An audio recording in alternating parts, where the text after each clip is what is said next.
Hello and welcome. हर कामयाबी के पीछे एक कहानी और एक स्ट्रगल होती है और आज स्केल्ड की इस एपिसोड में हम ऐसी ही एक और कहानी के बारे में बात करेंगे। आज हम पहुंचे हैं सिज़लर्स कैफ़े और इसकी कामयाबी में इनके जो मालिक हैं वकास अजीम, इनका क्या किरदार है और उनकी कैसी स्ट्रगल है वो उनसे ही जानते हैं।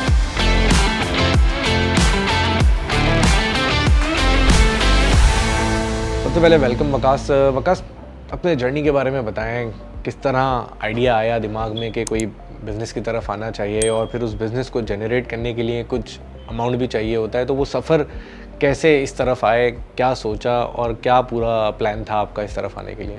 देखें, इसका जो कहते हैं किसी भी जब आइडिया कोई इंसान के जहन में होता है, एक बहुत पहले किसी ने मुझे एक बात बताई थी, वो मैंने समझ ली। उसने कहा जो इंसान का पैशन और इंटरेस्ट होता है उसकी इंफॉर्मेशन उसके पास खुद ब खुद जमा होती चली जाती है।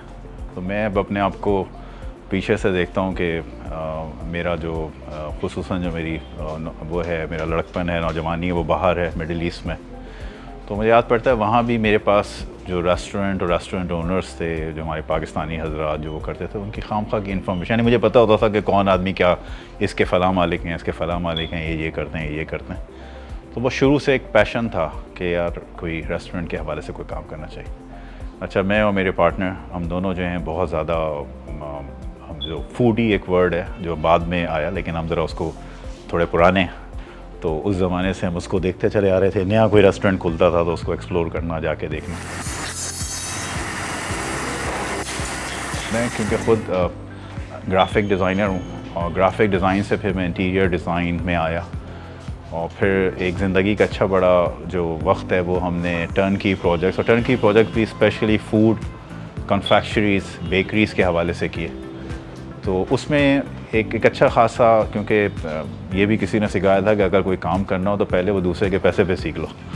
तो उसका तरीका यही था कि as a freelancer, as a consultant, as a contractor काम किया।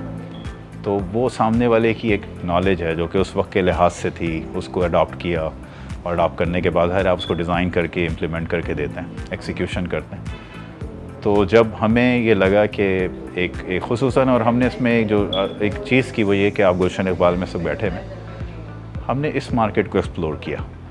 तो ये जो फूड स्ट्रीट इस वक्त यहाँ ये पूरी बनी हुई है गुलशन इकबाल की, मस्कन से डिस्को बेकरी, उसमें एक आप कहेंगे तो सबसे पहला जो रोल मॉडल था वो सिज़लर्स ही था यहाँ पे। हमने सिज़लर्स खोलने के पहले ही साल में, यानी छठे महीने में ही, हम अपनी दूसरा आउटलेट जो हमारा सिंधी मुस्लिम था, हमने वो लॉन्च कर दिया। और उसके भी कोई छठे महीने में, यानी 6 मंथ पे, हमने एक अपना ब्रांड था चाइनीज़ का, चॉप्स है, वो लॉन्च किया। इनिशियल मुझे याद पड़ता है कि जब हमने सिज़लर्स गुलशन बनाया था 2014 में, तो ऑल अक्रॉस कोई, हमें उस वक्त जो पेमेंट हमने इन्वेस्टमेंट जो सोची थी वो कोई 10 से 12 मिलियन की सोची थी, और इन्वेस्टमेंट जो हमारी लगी थी वो कोई तकरीबन 14 से 15 मिलियन पे चली गई थी। वक्त आपकी ज़ाहिर एक जर्नी है, एक पूरा आपने ब्रांड बना लिया है। अब इस ब्रांड को पाकिस्तान में आप लेके आए और एक कॉन्टिनेंटल फूड ऐसा जो कि उस वक्त शायद इतना कॉमन नहीं था, अब लोगों को पता चल गया है। अब इसमें कंपेटिटर्स आ रहे हैं, पूरे मुल्क भर में आउटलेट्स खुल रहे हैं। उन आउटलेट्स से किस तरह से जो है वो कम्पीट कर रहे हैं, किस तरह से अपने आप को डिफ्रेंशिएट कर रहे हैं और अपनी जो ब्रांड की पहचान है उसको किस तरह मेंटेन कर रहे हैं?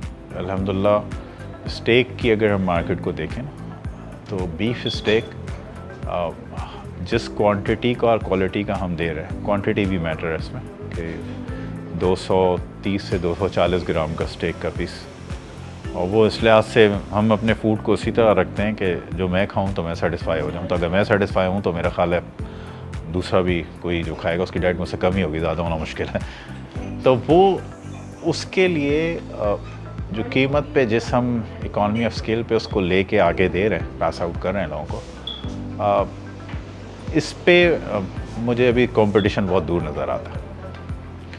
जो कुछ लोग जिन्होंने ये कहा कि भाई वो हमसे सस्ते हैं भी, जब उनको चेक किया गया तो वो गोश्त की क्वालिटी वो नहीं है, और अगर क्वालिटी वो है तो क्वांटिटी तो सवाल ही पैदा नहीं होता कि वो कर सके। क्योंकि हम अल्हम्दुलिल्लाह इतनी बड़ी तादाद में कस्टमर को ये दे रहे हैं कराची में, कि जो हमारे सप्लायर्स हैं, हमारे साथ 3 सप्लायर्स मुसलसल लगे हुए हैं, क्योंकि जो इसका स्पेशलाइज्ड जो गोश्त है अंडर कट या टेंडर लाइन जो कहलाता है, वो आप समझें एक सेहतमंद जानवर में से 2 रॉडें निकलती हैं, जिनमें से उनका वज़न जो है एक रॉड का वो कोई 1.25 से 1.5 किलो है।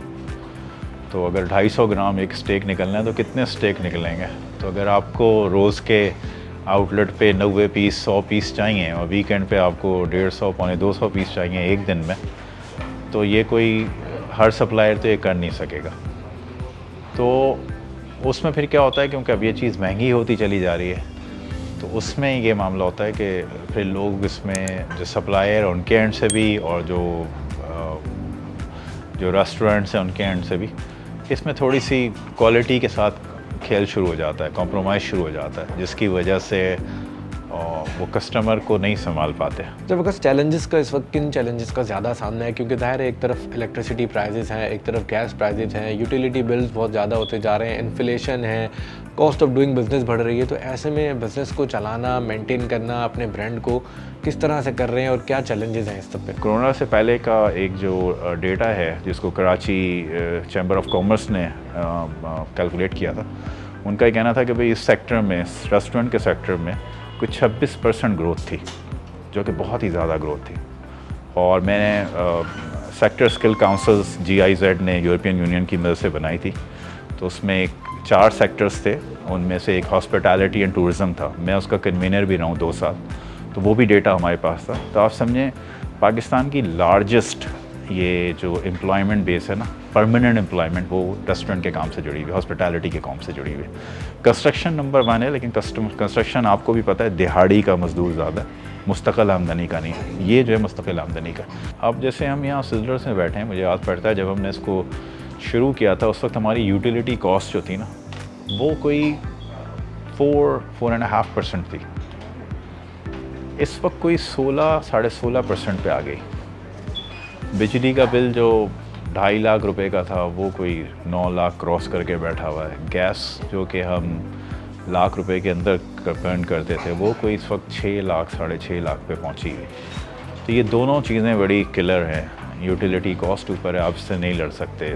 फूड कॉस्ट तो अब जाहिर है अपने मेन्यू की, हमारा मेन्यू महंगा हुआ पहले से। पहले जो चीज़ अगर मैं कहूँ 600 रुपये की थी, तो वो इस वक्त 900 रुपये की हो गई है। लेकिन ज़ाहिर है कि आप वही फ़र्क डाल सकते हैं कि आपने ख़रीदारी का फ़र्क उसमें डाल दिया, लेकिन अब इसी में से आपने यूटिलिटीज़ को निकालना है, आपकी सैलरीज़ बढ़ गई हैं, आपका रेंट बढ़ गया, आपका ओवरऑल एक्सपेंडिचर बढ़ गया, तो ये थोड़ा सा चैलेंजिंग हो चुका है। अच्छा मगर बड़ा दौर बदलता जा रहा है, ऑनलाइन फूड डिलीवरी का दौर है, लोग घर बैठे अपना खाना आसानी से मंगवा लेते हैं, तो ऐसे में रेस्टोरेंट्स का क्या फ्यूचर है और क्या लगता है कि रेस्टोरेंट्स ज़्यादा देर तक जो है वो सर्वाइव कर सकेंगे या फिर ये ऑनलाइन बिजनेसेस इनको हिट करेंगे? देखें, ये जो आपने कहा आसानी का ज़माना है, आपकी माशाल्लाह शादी हो गई? बिल्कुल ठीक। तो हर शादीशुदा आदमी से ज़रा ये सवाल अगर वो अपने घर में हेड ऑफिस से पूछेगा कि भाई बड़ी आसानी का ज़माना है, मैं खाना मंगा देता हूँ तो घर में ही खा लेंगे, बड़ा अच्छा रहेगा, तो क्या जवाब आएगा आपके ख्याल में? क्योंकि उसके लिए तो आसानी नहीं होगी ना।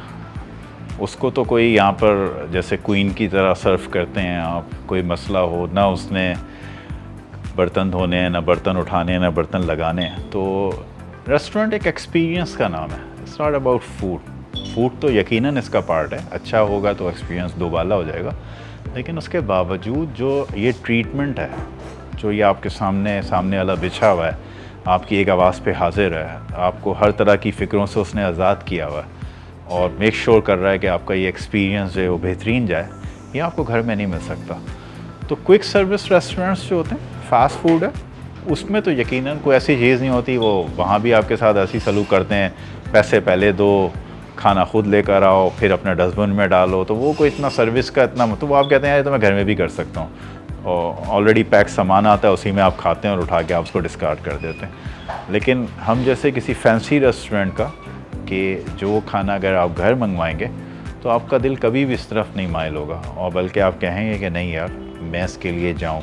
मैंने आपसे जिक्र किया कि पाकिस्तान में और कराची के हालात को देखते हुए अगर कोई इंटरटेनमेंट रह गई है तो वो फूड ही तो है। एक्सपेंशंस के हवाले से क्या प्लान है? पाकिस्तान में ही महदूद रहना है, पाकिस्तान से बाहर जाना है, या पाकिस्तान में जो अभी आपने कोविड से पहले की जो सूरत हाल थी, जिस तरह आपने बड़ी तेज़ी से ग्रो किया, तो अब कोविड के बाद जब ज़ाहिर है सूरत हाल चेंज हुई है, दोबारा से लोग आ चुके हैं, फुटफॉल भी हो गया, एक्सपेंशन करने के क्या प्लान हैं? देखें, इसमें अभी रिसेंटली हमने सिजलर्स डिफेंस में खोला और वो मेरा ख्याल है ड्यू तो आज से कुछ 6 साल पहले था, लेकिन अनफॉर्चुनेटली अब जाके वो खोला और अब वो वहाँ पे एक अच्छे तरीके से ग्रो हो रहा। आल से कि इट विल टेक कोई गुड 6 मंथ के वो अपनी एक अच्छी उस पे आ जाएगा।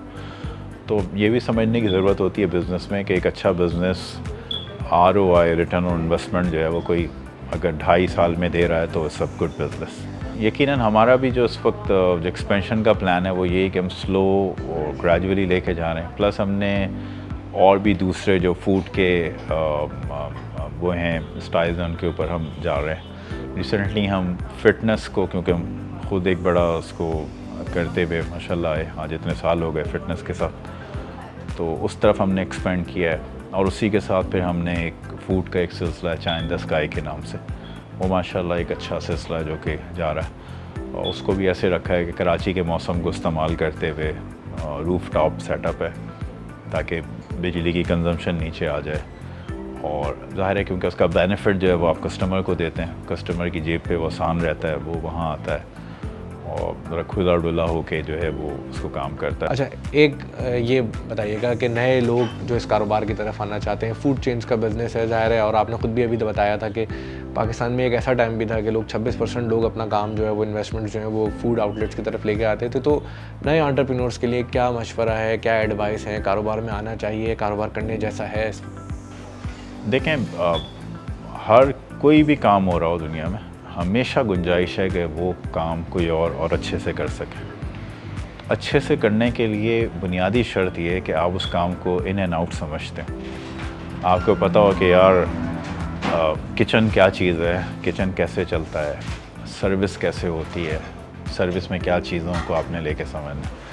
अगर तो आप उन लोगों में से हैं कि जो ये सोचते हैं कि यार मैं एक जगह पे पैसे लगाऊंगा और एक बहुत अच्छा जानने वाला शेफ़ जो है वो मेरा जानने वाला है, उसके साथ वो जैसे बताएगा मैं चलता जाऊंगा, वो मुझे पता नहीं क्या बना देगा, तो फेयर चांसेस हैं कि आपके पैसे डूब जाएंगे। लेकिन अगर आप उन लोगों में से हैं कि जो फूड को समझते हैं और जिन्हें अपने हाथ गंदे करने में कोई प्रॉब्लम नहीं होता और जो उसकी इन एंड आउट जो सर्विस इंडस्ट्री में सामने वाले के सामने कस्टमर के सामने लेट जाने में आड़ नहीं समझते, यानी उसको इस तरह एंटरटेन कर सकते हैं, फिर this business is for you.